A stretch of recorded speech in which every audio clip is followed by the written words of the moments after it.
Good morning. This is the Blaine's World podcast that can be found each week on Facebook, YouTube, and LinkedIn. You can also listen in our Spotify or Apple Podcasts and get more information and listen to previous shows at our website, which is behind me, blainesworld.net.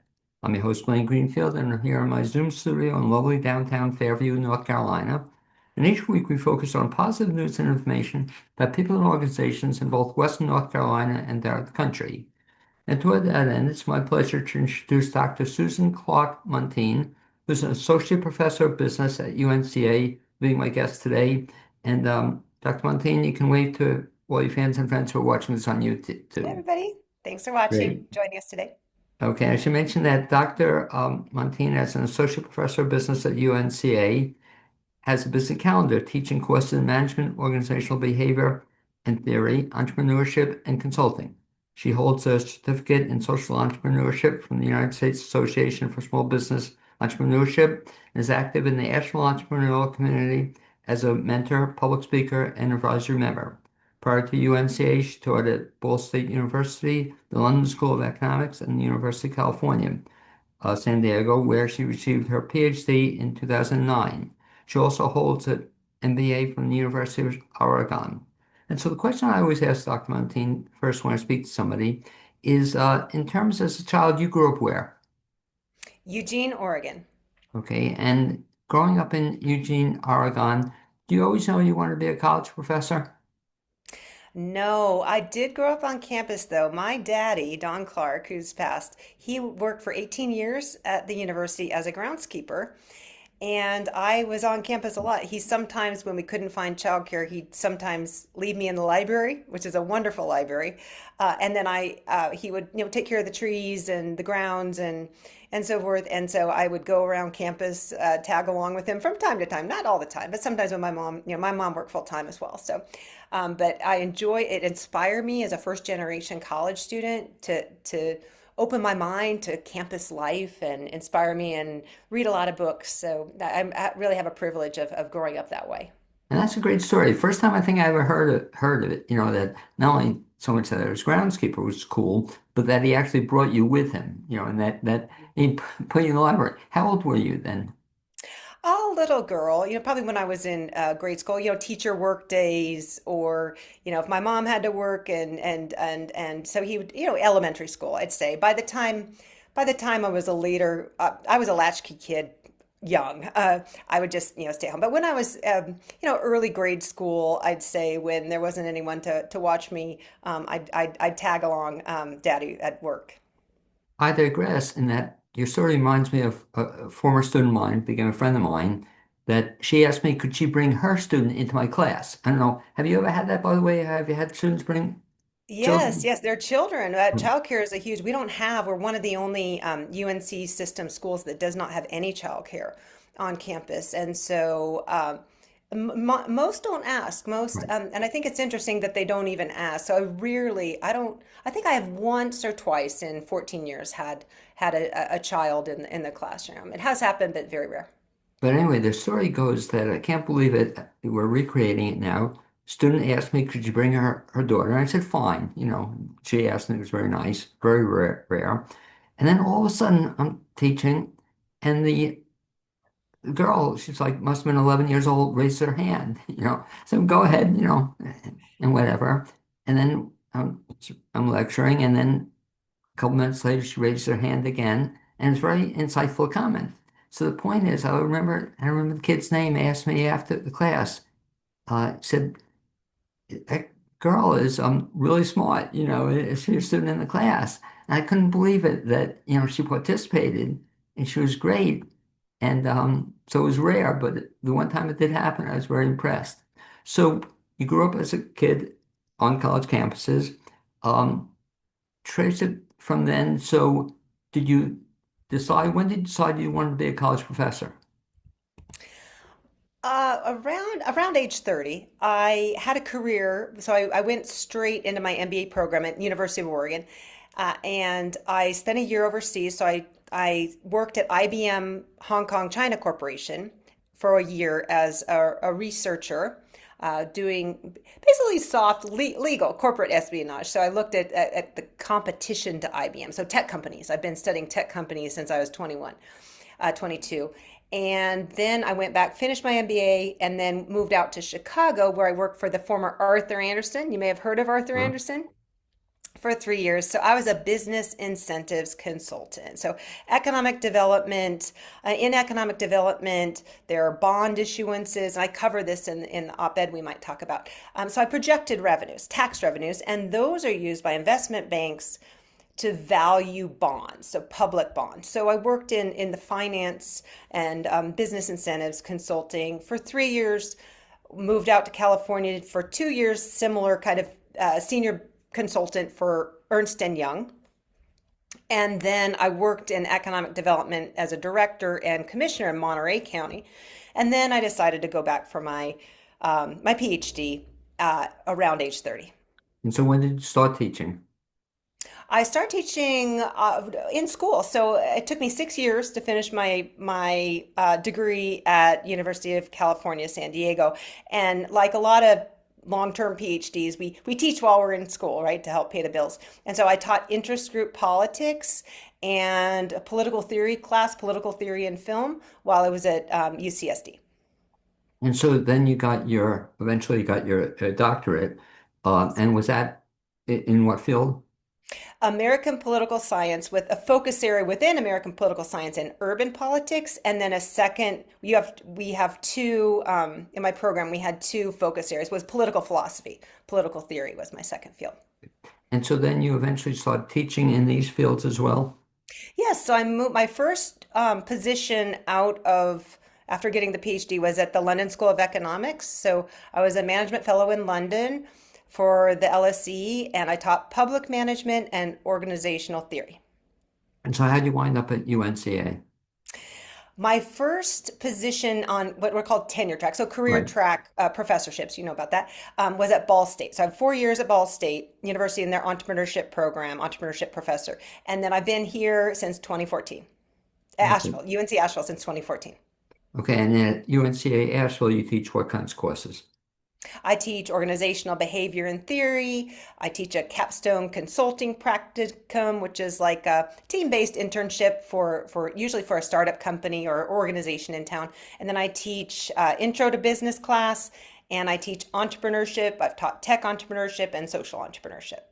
Okay, and of all the courses you teach, what's your favorite? Organizational behavior and theory because it's human behavior and it's a very broad field. So human behavior requires psychology, sociology, political science. That's where I really use my political science degree because we're studying institutions, human behavior, working in teams, emotional intelligence, social intelligence, the whole gamut of the human dimension of all business and professional life. Now, what's interesting about your teaching is that, and I think I told you this off the air, that in another life I was a college professor, and I was kind of glad that I got out of it. You know, I loved it. I did it for a long time, but that it changed. You know, I mean, life changes, whatnot. But I imagine, is creating certain kinds of, not, I don't know, difficulties is the word, but makes you change from what you taught 10 years ago. How has that affected your teaching? Well, I don't use AI at all in the classroom. The students use it. It's really changed the students more than it's changed, and it's probably likely to escalate. I think the rate of change is going to change exponentially in the coming short, maybe 3 to 5 years. Students are using a lot more AI in school. They're basically the generation I have, if they're traditional and not older adults, have been on screen since they were in preschool, and it has changed their cognition, their cognitive abilities if overused, and it's changed. I think the way of the slow learning. I didn't have a computer till I was a senior in college, so until I was 21 years old, 21 years old. The old way of learning of handwriting and reading and contemplating and thinking, I think there's something missing that we as a society ought to talk about. It's a great tool. I use it for my own research for productivity, but for thinking and understanding and wisdom. I don't see AI as contributing. I see AI as potentially possibly harming education, particularly K through, I'll call it K through 16, or the first 14 years of one's education, reading, writing, thinking, computing, understanding. I think AI can sometimes get in the way of real deep learning. Talk about something that you do, which I give you a lot of credit for, but when you told me about it, I said, whoa, I was impressed. You have actually in your classes or undergraduate classes, you have what you call a tech-free, is it whole classes tech-free? The whole class is tech free. So my 200 level, which are mostly, I get a few freshmen, but sophomore, junior. My upper division courses, where they're actually working for a client, the consulting, they use AI all the time. But when students are learning concepts, learning theories, learning ideas, the canon of the discipline, they read in class, they discuss in class, they write in class. It's very discussion based. We have team based work. In my organizational theory class, I do role playing. So they'll actually role play conflict, high conflict situations. So they're learning how to engage with humans, communication skills, conflict de-escalation skills, managing difficult situations, difficult people. We can all be difficult, but how, as a manager in management, how does one best manage that using nonviolent communication techniques, de-escalation techniques, and just managing team dynamics? So we cover all of that in my class, and that doesn't require a computer. When you think about it, but talk about though writing papers. In other words, and even tests. We'll talk about two things. That one, in terms of tests, do you still give tests in your class? I do, and it's all handwritten. Everything's Okay, handwritten. I was going to ask you because it had to be because how could you give a test, take home, but handwritten? I'd have a real problem though because I can't even now read my own handwriting, you know. Um, but boy, that's back to what we had when we were kids, you know. That is something. So students actually have to handwrite. It makes it difficult for you though, even in terms of reading stuff, because it's a lot easier to read a typed page than a handwritten page. Does that create difficulties for you reading No, it? once in a while, and there have been times when I've had to, but maybe one in a hundred. One in a hundred students will be so difficult to read. And sometimes students have a broken, I'll have an athlete that has a broken wrist. So there are exceptions to that rule. But generally speaking, 99% of the time, I can read their handwriting. It's funny because it reminds me of, they talk about changing voting requirements. And I'm really worried about that because if you sign your name, and my name is so radically different, from what is 5 years ago, let alone yesterday. So it's going to change some people with recognition. How about papers, though? So I understand, so they do the exams in class, and boy, is that a change. Do they still write papers? I do have one paper in one class. A lot of the regular assignments are handwritten. So they have literally binders and they will handwrite. And I'll do quizzes and they will handwrite the quizzes. Wow. I let them use their notes so they have access to notes. So it's not pure memorization, but I want them to think for themselves, digest it themselves, and put their own words on paper because it's too easy to use AI. And that's where there's actually studies now, cognitive decline, pretty steep cognitive decline. If we over rely, it's like a prosthetic. So if you've ever had a surgery or broken an arm, and it's been in a cast a long time, your arm weakens, right? Same thing. If we use AI as our prosthetic brain, our brain will atrophy. Talk about the fact that if they have a paper, though, I understand they do the exams, but do they have for the final project or something, do they have to write a report at all? Yes, they do. They do research on an organization. So the way I check, and it's not perfect, but how they're not completely reliant on AI is they turn in a handwritten Oh, proposal, a one-page proposal, and then I work with them in an out. Then I turn an outline and then a draft. I encourage them to go to the writing center. So it's their ideas and their questions. So I work with them. They have to formulate their own hypotheses.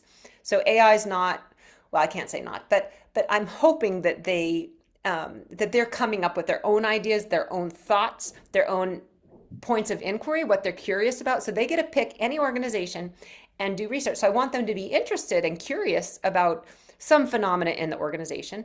And then if they use AI to find information, it's just like using an internet search Well tool. So taken. I'm Yeah. okay with that. But I want the thinking and the digestion of that to be their own. And so I give the option sometimes for them to present verbally or orally. So if they really, they're not reading off a PowerPoint, if they just tell you about, I can tell, you can really tell if someone's internalized and it's their own thoughts versus they're using AI to outsource their own thinking. I don't know if you ever do this, but one of the things I always require all my students in all my classes is they also have to have at least one personal interview, you know, and so that the personal interview is not typically AI available, and then on top of that, and some took me up on it. I said they also had to send a thank you to the person they interviewed, and include a copy of the thank you. And sometimes it was a great networking thing for them, So just Oh, even then it was changing. So I wanted to make sure they weren't just using the internet to get information. And there are ways to get around it, I guess. Um, so that's changing. Talk about some other things that are changing in terms of what you do. But before we do that, I should go back history a little bit. You also have written a book in your spare time, and talk a little bit about that. You wrote that a couple of years ago. yeah, so it came out a couple of years ago and just came out in 2024 in paperback. It's Entrepreneurial Ecosystems, a Gender Perspective. It's published by Cambridge University Press in England. And it is a compilation of 10 years of work on finding out why women receive very few, proportionally, very few investment dollars in their businesses. So Interesting. very few companies get venture capital, so it's an elite field. One out of 100 that ask for it get it. But women, of all the funds, so at 2024 data, last I have 2024 data, less than 1% of all venture capital funds, the whole multi-billion-dollar package, less than 1% of those were female-founded companies. So they're almost not showing up on the radar. It's also very low investment in black founders. And so the question is, why is that? And it's actually gotten worse than better. Though it used to be called the 3% club for 15, 20 years ago, but now it's the 1% club. And AI and the tech, like most of the money is going to AI companies like OpenAI, just a ton of money in the high tech world, and women are underrepresented in that sector,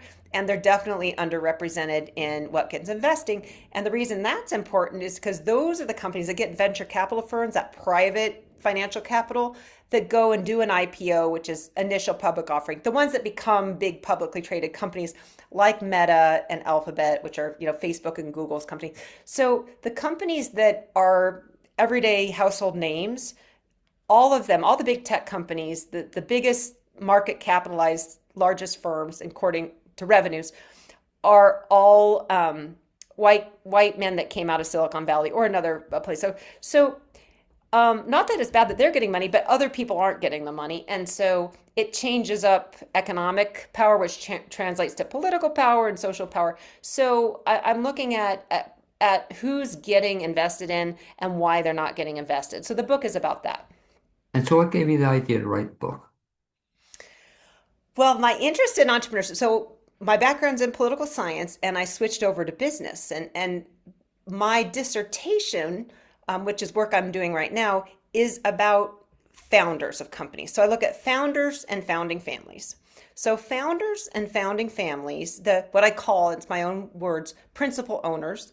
So principal owners who own the largest shares in companies that are individuals or families behave very differently politically, and they have a lot of political power. And so that's what the dissertation is about. And it actually predicts. My dissertation was almost 20 years ago when I was doing this research, and it predicts Elon Musk. It predicts Donald Trump. It predicts these founders and family private businesses that maybe become public that have so much political power that we see today. So my dissertation 20 years ago predicts the current moment. And it's funny, even as you're saying that and mentioning the names, I'm trying to think out loud. You probably know some, but I don't know a lot of women, in that category. I should know, and you probably know some. famous women entrepreneurs, the large corporations, you don't see a lot. I mean, you see Gates because she got it, when she got divorced, and Yeah. Bezos, but other than that, you could probably name a bunch, but it's a shame you don't see many, you know, There aren't many. There and, and, aren't. and Yeah. I can't believe the Yeah. figure you mentioned, that 3%, let alone 1%. Yeah. I mean, that's almost shocking. Is Yeah. that also tied into not only few women, and then even fewer, I assume, minorities of Right. that 3% or 1%? Right. Yep. It's less than 1% for Black entrepreneurs. Now there are some from India or other countries. So Right. Elon Musk is actually South African, Right. and Peter Yeah. Thiel and so forth. So other immigrants from other countries, but they are all white and they're all male. So how do you think that, I mean, will it ever change, do you think, or how does it change?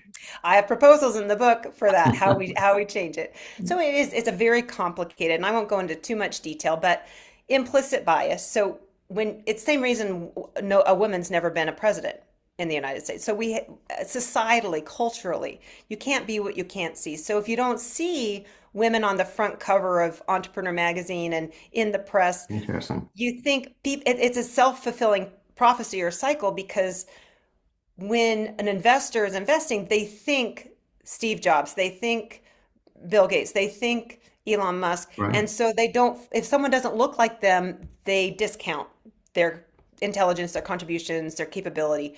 So that's part of it's homophilia. So that means love of others, literally, Right. that are similar others. So people, network effects. So they're closed networks. It's predominantly very wealthy men that went to the same similar schools, Princeton and Stanford. So it's very tight knit money, and wealth. So if you come from a wealthy family like Elon Musk, or Jeff Bezos, they all came from wealth and their family had wealth. They have a background in venture capital. So they had access to capital, family, friends, and fools, they call it.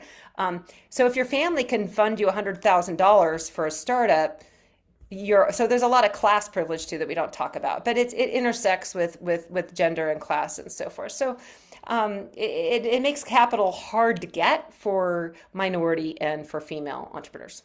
And what's interesting listening to you is the fact that you wrote this dissertation, 20 years ago, you said. And what was, you were like the youngest doctoral student they ever had at the age of 7, you're writing a dissertation. Pretty impressive. Well, But, thank you. Well, it's also, also there's gender bias. Like I'm a political theorist right. and my work's never been tested. It's never been disconfirmed. My theory predicts, if you say Muntean's political theory of the firm predict or identify who the principal owners are, you can use AI to, my theory will tell you who owns and controls the companies, but no one's ever disconfirmed my theory because no one's ever tested it because I'm not known. I'm very poorly sighted. Now, part of it's my own. I had 2 kids. I was a single mom of 2 sons through that time, and taught at teaching intensive schools. So I teach a full load. So part of it's, and I've been doing work in entrepreneurship and business instead of political science. So some of that's my own kind of choice set, but some of it also people see me and they say, well, how could you be a political theorist? Because they think of Nietzsche or a white dude how could I be a theorist because I don't look like a theorist. Well, even as you mentioned, it's kind of not disconcerting, but it's certainly different that not only to do the political theorist, but also to combine with the economic component. I mean, that's some interesting combination, but you don't see too many people doing it, and Right. especially, and even less women doing it, So Right. that's kind of maybe where we don't see any more of you. Do you see it changing in the future? Actually, it's going to get worse because as a first generation, my parents on the FAFSA, which is the financial aid, my parents had zero because they'd had no money to contribute. Literally, my family, my dad was disabled. He could no longer work at one point, and so my family income was $12,000, household income of four. And so their contribution was zero. Well, to get an MBA, I had to have 100% loans. So I took out 2 years full time, a loan at a state school. The law just changed. The Department of Education, with all what's happened, it's been dismantled. You cannot get a subsidized loan to get an MBA anymore. So my students can't go unless they have family that can pay or a company paying them, which is very rare these days. They don't have access to subsidized loans to get a degree. And so it's going to get, I think the elitism of MBAs is going to just further increase, and that means fewer women, fewer non-wealthy immigrants and people of color that are traditionally economically more disadvantaged are not going to have access to education. It's interesting you say that because I hadn't thought about it until you just mentioned it. But yeah, with all the changes in the Department of Education and the changes in terms of funding, it's not going to, like you said, increase the number of disadvantaged minority women, whatever. They'll have less because they were getting some money or some support. Kind of scary when you think about it. Shift gears a little bit, um, Dr. Muntean, to talk a little bit about something you just did, and it was just this past Sunday, which is kind of cool. You wrote an op-ed in the Citizen Times. And talk about Yes. that process, by the way, because I used to encourage people to write the papers, when there are newspapers out there. But what was the idea behind the op-ed, and what was it all about? Okay, sure. So I'm kind of a passionate person and intensive. So I literally sat down pretty much in one sitting in 2 or 3 hours in an afternoon, Tuesday afternoon, and wrote it. So, and the issue is about this. You've probably heard of the controversy about the woods, the development of the Right. woods, and USC, and it was purely economic. So no, I didn't even mention the chancellor's name or her role. It was from an economic, like, what is the economic risk? So I looked at economic risk of the development, the 99-year lease and the proposed stadium and commercial development, and looking at, I used to be in economic development. I used to be an economic development director, and I've done for other professors when I was a doctoral student. We looked at the LA Dodger Stadium and airports in Southern California. So I've done this work before, and that's what I did for the big accounting firms is I would project tax revenues for public bonds. So my clients in Chicago were the city of Chicago and other cities in the state of Illinois and so forth. So I've been in this field, and that called economic impact analysis or projections. You make assumptions of a model and then you project them and then you use a discount rate to value the bond that goes in. And that the state legislature just, I think last year, in North Carolina, the only state in the union, changed the law. So they changed the law so you don't have to hire professionals like me, experts, to do the due diligence of development of taking public land and privatizing it, giving it, contracting it out to a private commercial developer. Throughout history in California, in Illinois, any other state in the union, you have to hire, usually it's a third party consultant, um, to really do the analysis, the economic analysis, to see if it's worth public taxpayer dollars giving a subsidy, like a tax subsidy, right? So this is just standard practice. And the state legislature recently changed that law so developers don't have to do that anymore. Boy, that's some law. What was the logic behind that? Well, if you'll ask me, and I'm not mincing words here, we have had an authoritarian takeover of the state of North Carolina. They're Okay. dismantling our democratic institutions, accountability checks. So it's an authoritarian fascist regime, and I don't use that term lightly. I know fascism. I studied in Heidelberg, Germany, German history, and I've lived in China. I worked under, and so I've lived in authoritarian regimes, formerly authoritarian regimes, and I studied that as a political philosopher. So I was calling this a regime change back in 2021. I noticed patterns, and then 2023. So North Carolina turned fascist before the federal government turned fascist, and so we know about Texas, we know about Florida when it comes to education policy and so forth, but North Carolina is one of the least democratic states in the union. It's amazing that it happened, even though we have a Democratic, a governor, Governor. but still, it's happening. But so back to the op-ed. So were you asked to write the op-ed, or you just had the idea on your own to write an op-ed? Just had an idea of my own. Yeah. And so talk about the process because it's really cool that you did that. That people did you submit it as a letter or an op-ed, or you contacted somebody, or you just wrote it? I just wrote it and submitted it. in Okay, a couple hours. and it got picked up next day, or Yep, a couple of that. That's really cool. And so I encourage people to do that if they want. You feel strongly about something, but it's sad though because Citizen Times isn't what it was even years ago. It used to be a 48-page paper, and now it's tw 12 or 6 or whatever.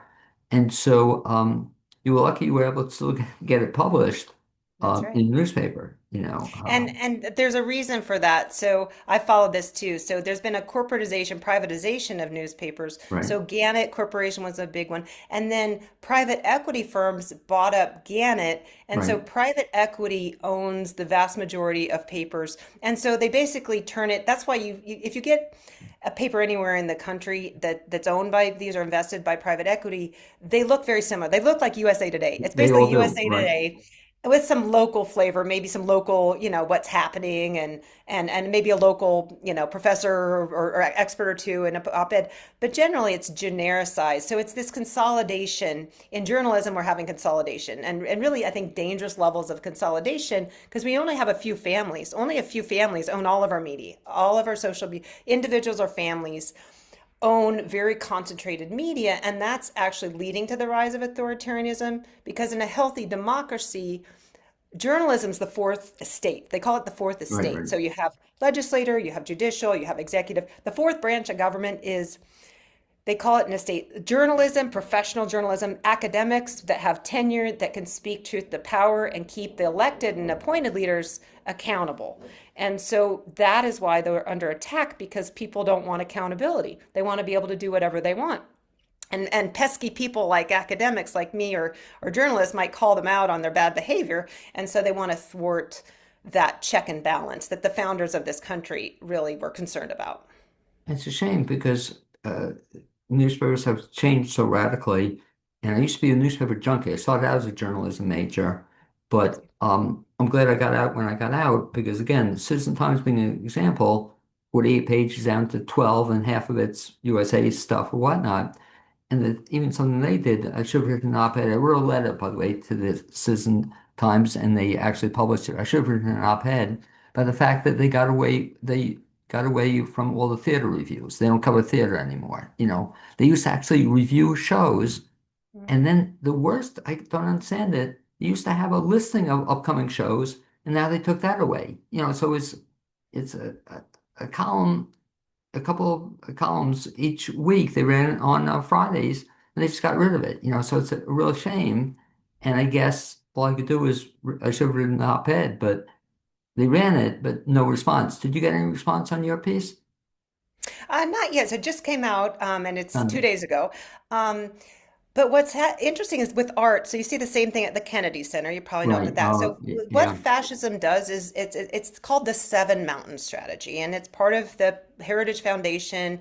And the Seven Mountains are education, journalism, the arts, because arts, drama, that is where we talk about the human condition and comedy. So a lot of comedians, a talk show host and stuff have gotten, fired or threatened to be fired or because they also are keeping elected leaders accountable.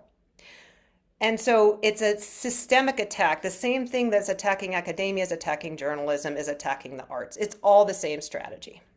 No, And you saw it in Germany. It happened in Germany as well. right. It's happening here. And what's a shame, though, um, it doesn't it's happening. It doesn't seem, I guess, enough people are protesting or protesting loudly about it. But the points you raised are really scary when you think about it.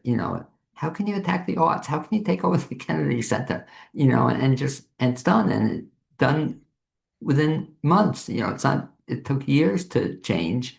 Happened, it seemed almost overnight, but scary And stuff. and you've seen it in any revolution. You saw it with the USSR, with Stalin's regime, with Mussolini, both communist and fascist regimes. They dismantle everything. So it's not conservatism. So conservatism retains Right. tradition, moves slowly. Like Burke, Edmund Burke talked about that. This is radical right wing reactionary, and fascism will just destroy everything until it destroys itself. As college professor, though, you have it tough, and things have changed too. Because even in terms of we're talking about this, we could talk on Blaine's World podcast, but you have to be careful, I guess, or do you in terms of what you teach in class or what you talk about in class, you know? Um, can you like do you have restrictions at UNCA as to what you can talk about or cover? They are trying to, so the state legislature is trying to, they say that we have academic freedom, but that's always under threat. Right? My research funds have dried up, so I do research in diversity, equity, inclusion, and that's been made illegal. And so there's no funding. So a lot of people doing healthcare or science research is so it's affecting a lot of different people. But I right now say whatever I want in the classroom. Of course, that could change. I get concerned about that. But there's really two tiers of academics. There's tenured and there's not tenured. So almost 80% of all instructors in higher ed are contingent workers, meaning they can be fired. And in North Carolina, right to work, people can be fired for any reason. If you have tenure, tenure is a protection for people like me to be able to speak truth to power and tell the truth and teach students reality versus some constructed reality. So as of now, I still have it, but I am concerned if we don't reverse course, which we still have time, but we really do because it is against an open and free society and a democratic society. We're back with Dr. Susan Muntean, who's associate professor of business at UNCA. And we're talking about the fact that life is changing, I guess, in all society, but also in higher education. You mentioned the fact that you were tenured and I was tenured, but even tenured positions are being criticized. And even tenured positions, scary stuff, um, people are wanting to see curriculums, I mean, not see curriculums, but to inspect it, to critique it, to say you can't teach stuff. Have you ever had that at all? Well, we have to, the law, they just changed the law so that the UNC system, which is beholden to the state legislature, so there's a realignment of governance. So it used to be shared governance, but essentially it's a consolidation and an authoritarian regime put in the UNC system itself. So faculty have a lot less say what happens on campus, really left out of decision making. Deliberative democracy and shared governance of experts is the best way to go because it's the checks and balances. Not everybody's going to get their way, but at least you deliberate on the values, the merits, the costs, the benefits of policy changes like the Woods. And there's been no democratic process, so it's all been top down coming from Raleigh. And faculty have had no say. And so that's the problem is the lack of democratic accountability and the lack of due process in making decisions about taxpayer funded invested public land. Do you see that changing? If we change our state legislature, so vote. If you care about this, or write them. I don't find I do write my local elected. I'm messaging Chuck Edwards frequently, but I've never heard a response back. So yeah, I guess voting is or demonstrating.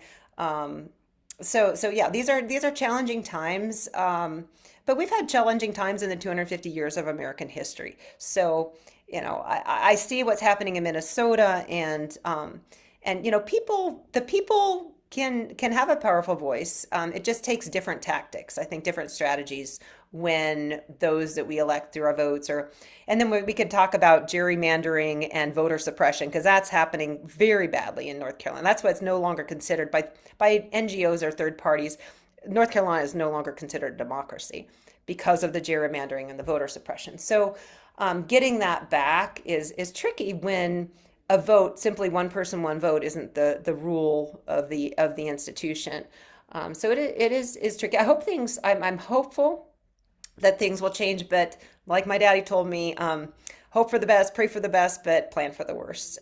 So that's having a plan B if things get worse is also, I think, prudent.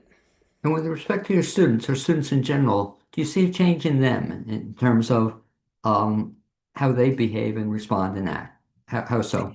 Yes, I love my students. The students are amazing. And a lot of them have a lot of anxiety and stress. I think spending too much time on screens is a problem, which is why I want the Woods because I know from my own mental health and when I was in college and I would get outside, go to the beach, go to the forest, go to the park, go on a hike, go get outside. And too many are staying in their dorm rooms and on their phones. or devices, and that's not good for your mental health. It's not good for emotional health. It's not good for social development of social skills and connections. And that human connection and connection to each other and connection to community and connection to nature is so important for our society. And they know that. They're also very worried about what AI is going to do and the economic situations. A lot of economic pressure because the rug's been pulled out underneath them. They don't have access to loans for master's degrees in my field or nursing and other, professional fields. Those subsidies have been taken away for loans, and which effectively means lack of access if you don't have family wealth. And then buying a home, very expensive. Having a family, the cost of childcare. So they have a different. I have two sons, and they're 15 years apart. And I've seen, and since I was young, it's harder and harder. We had it easier. My generation and older generations, it was easier to get a loan, easier to get a degree, less expensive to just pursue the American dream. So I have a lot of empathy for them. And it's funny, you talk about screens. I think about even my own experience that the one good thing about the last presidential election is at least for a while, I stopped looking at TV. I was, no, I was becoming a junkie. I was watching news almost 24/7. I couldn't turn off um, when it was MSNBC or whatever they call it. What is it? It's a different name now. But it's just it was too much. So I had to back off completely. Then I'm shifting back again. But that's scary stuff when you spend your life following this stuff and looking at news. So I guess you have to draw a balance somewhere. And that's, I guess, what students have to do as well. That's right. Yeah. So it's a fine line. Where do you see yourself going? So 10 years from now, do you see yourself doing the same stuff? Possibly. I love teaching. I love the classroom. I love research. I really did select this and move away from the business world and to really live the life of the mind. So I love reading. I'm a bibliophile. I've read thousands and thousands and thousands of books. I love coming up with my own theories and testing them. That's my creative. My creativity is in the written word, but in creating models and uh, identifying cause and effect relationships. So I'm very much a cerebral person, and so it would have to be something like if I left academia, it'd have to be something like maybe an NGO, a non-governmental organization, or a think tank, or a pro-democracy nonprofit, something like that, where I could be an analyst. I can engage with ideas and reading and so forth. I'm primarily a conceptual. My dissertation is empirical. I tested it with econometric modeling, but I'm primarily what gets me excited is asking the questions and doing the analysis and the logic of it. The math to me, math wasn't my favorite subject. I'm okay at math, but to me, math is predictable, and I like unpredictability. I like the messiness of human behavior. Two final questions. Do we see another book coming out? Yes, yes. The book, and we're looking for an agent. So if you're out there and you see me and you're an agent or a publisher, my co-author and I, who I should give a shout out to, Please. it's co-authored Banu Ozkazank Pond. Banu is at Brown University. She's a wonderful scholar in her own right, very well published. I'm thrilled to have, we've known each other for 14 years, been co-authors, and we're working on a book together. We're looking at what I've talked about in this interview, the role of Silicon Valley tech entrepreneurs in and their political action. They're more me on the political side. Banu's a sociologist. I'm a political scientist. But really, the sociology of what is behind the backlash against DEI, which stands for diversity, equity, and inclusion. So our work started there about a year. We've done 60 interviews, over 60 interviews of DEI scholars, people that lost their jobs with the change in administration. But it's underlying, and that's where the ideology, the fascism, the rollback of civil rights, the rollback of civil society, the rollback of women's rights, and democratic norms are very troubling to me. So there's an ideology and a political strategy behind what we see. So that's what I'm writing about. And even you mentioned DEI, that's changed too. I don't know about UNCA, but you can't even mention it or discuss it in classes. And one of the beauties of teaching was you could be able to talk about theoretically anything, but no longer, DEI, don't even mention that. the last and final question, so I'll throw this out to you as well. The book, I got it. Um, do you see yourself running for office ever? And you follow politics. You have a lot of ideas, very well spoken. Thank you. Was that ever cross your mind? Absolutely. I've been joking lately, but maybe it's not a joke. If things get much worse, I'm either going to leave the country, which I'm actually in the early stages. I'm trying to learn French and I'm in the queue to get in the queue for Canada. So go in the Canadian academic job market. There's demand for me, so I qualify as long as I pass the French test. I have until March 2027 to do that. I'm either going to leave the country or run for office. So if things Well, get much worse, we'll well, see. I love, yeah, my vote if and when you Thank run you. for office. Dr. Muntean, if somebody wants to get in touch with you or follow you or keep in touch, what's the best bet? You have internet through the college or? Yes, so Smuntean at unca.edu. That's my work email. If you Google my full name, so Susan Clark without an E, Susan Clark Muntean, Muntean. If you search me, you can actually use AI to search what is Muntean's political theory of the firm? Say the principal owners of, and you can look up any company and see if there's principal owners and who they are, which is kind of cool. But you could also find me on Facebook, on Instagram. I'm just starting up my Substack account and then LinkedIn. So you can find me anywhere and just a friend, I'll a friend or follow. And I'd look forward to your questions. I've been posting a lot about the political situation. So if you want I'm nonpartisan. I don't belong to a political party. So I try as a neutral person. I try not to be skewed. We all have our own, preferences and biases, but I try to have a neutral, just an understanding for the public of what's going on in the country. Well, and I think to your credit, you do a great job clarifying and expressing it. So thank you for being my guest on this edition of the Blaine's World podcast. I also like to thank my producer, Cappy Tassetti, and hopefully one of these days we'll actually bump into each other. I hope so. That'd be great. Thanks. Thank you, Blaine. Have a great day. You too.